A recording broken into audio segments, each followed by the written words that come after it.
powerful because you weren't afraid. You didn't back down. You weren't worried that that would be a permanent state. You understood that it was only a step on a longer journey. And when you can see your light. What's my story? Before it's even been solved, we want to assign blame. That is a distraction. Don't do it. Number 2, you have to get a clear vision of what you want. Your words and what you manifest can be a reality, but you got to dig. As a long journey, and that you know perseverance is what it demands, then you'll stay the course. Then you'll win. As Maya Angelou said, if you don't like something, change it. If you can't change it, change your attitude. That's some of the best advice you're ever going to hear. At the end of the day, you should always be trying to change the things that you have the ability to change. There are inevitably going to be things that you can't change, but you're never helpless. You're never a victim. In that moment, you still have the unbelievable ability to choose to look at it in a new way, to choose to reframe. Like, exactly what do you want when this problem is solved? What do you want to be happening different than it is now specifically? It can't be a general thing. It can't be that you just want to eliminate this. What is it that you want? You can't just eliminate something without replacing it with what exactly is you want. So the second thing I always ask myself, and I do this very quickly, and remember, this is only on 15% of the problems. What is it exactly that I want? With specificity, with clarity. Because this laser focus now, I can move towards a solution if I'm clear on what it is, which is number 3. Once I'm clear on what it is, get resourceful. Once you figured out exactly what it is in number 2, the third step is to get totally resourceful about solving the problem. What does that mean? Who are the people that can help you? The resources, the places, the things, the circumstances, the collaborations. Who is that you might need to talk to who solved a similar problem in your life? What are the resources available to you? And in that reframing, you change everything. You don't just change your own neurochemistry. You're not just changing the way that you feel. You're actually changing the way that you're going to approach the problem. Something that was moments before, something that seemed impossible, something that was breaking your will to continue to fight. With a change in attitude becomes something completely different. And as Hans Selye said, adopting the right attitude can turn a negative stress into a positive one. And that game of mental jujitsu is what it's about. That game of flipping something on its head, of turning something around, of seeing it in a new way so that you can act in a new way is how you make forward progress. Understanding that, understanding your need to change your perspective, that's how you begin to get ahead. Once you understand that your perspective is a choice, it is not objective truth. Burn that into your mind. It is not objective truth. The world that you see around you is simply the perspective through which you see it. All of life is a funhouse mirror. The more you begin to point out to yourself, I have all these resources at my disposal, the more your anxiety and stress level begins to go down, and it's true. Are there problems like this you've solved in the past? Something similar in the past you've solved or somebody else has solved? Most people get very unresourceful. They feel like there's no hope, no help. So ask yourself, how do I get resourceful? What are my resources here? And then the last thing, if I could just say this to you that are people of faith, or if you plug into the universe, why don't you embrace the fact and the belief that you're being guided, that there's a blessing happening in your life, or that you can plug into something that's got great answers for you. There's resources everywhere for you. For those of you that are people of faith, or even if you're somebody who you don't have a specific religion, but you plug into the energy of the world, why is it that when a problem arises, we abandon our God, we abandon our faith, we abandon the fact that we're guided, we abandon the higher consciousness that we believe in? Why is it that when a problem arises, and you got to continue to work forward and not back, you have to continue to look up and see your purpose and see your promise.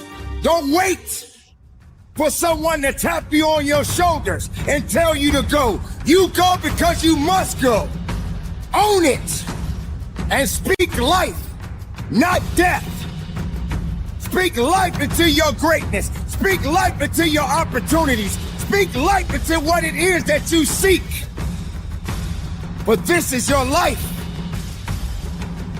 And this is your opportunity to show the world what you are ultimately capable of. And there's power in your voice. We abandon that.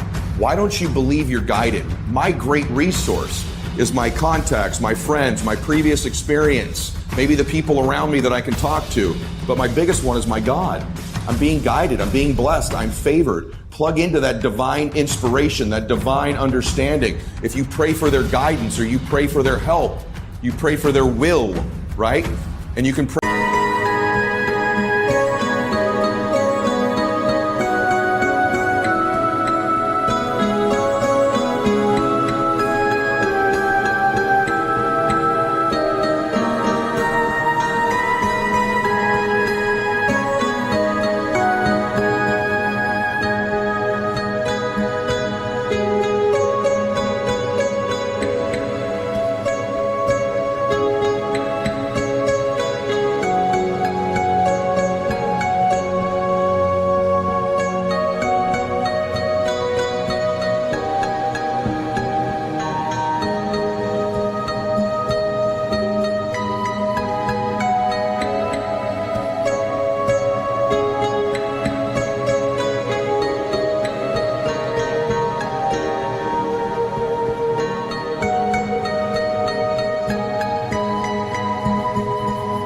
Pray for the information as well. So begin to feel you're guided. Get super resourceful is the third step. The fourth empowering question you just ask yourself very quickly: what can I learn from this?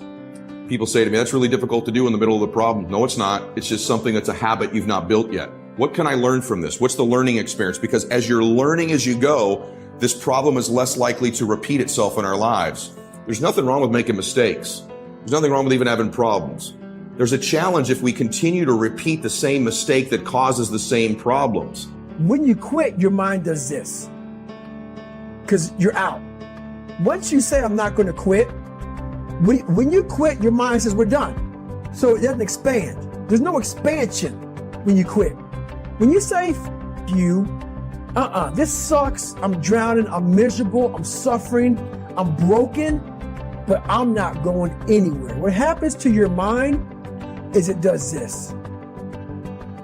It says, he's not leaving. So we got to expand. We got to grow. We got to figure this thing out.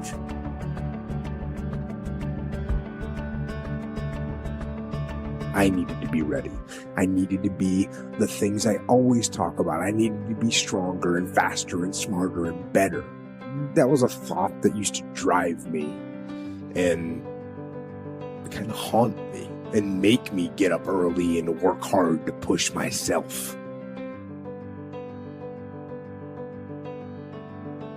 There's uniqueness in the words that you speak. There's greatness in your voice.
Do you understand that what you speak of, you must own it? This is the time right now to recognize the power in your voice. There are many things that you will speak on. And when you use those words, you must stay committed to it. But you also must understand, if you are speaking negatively, then negative things will come out. what do you want in your life? We have so much influence coming at us that we are so lost. We don't know what we want to do because we don't spend enough time with ourselves. You have to learn to shut off a phone, shut off a computer, shut off a TV. And it's okay to sit in a room by yourself in a chair and just think about you, where I want to be, where do I see myself tomorrow, the next year from that. And it takes a lot of self-discipline to be able to do that nowadays because you want to be so attached to everything. You want to be so caught up with the world. The world's moving too fast. The world's moving so fast that you're trying to keep up to the point where you lose yourself in the world.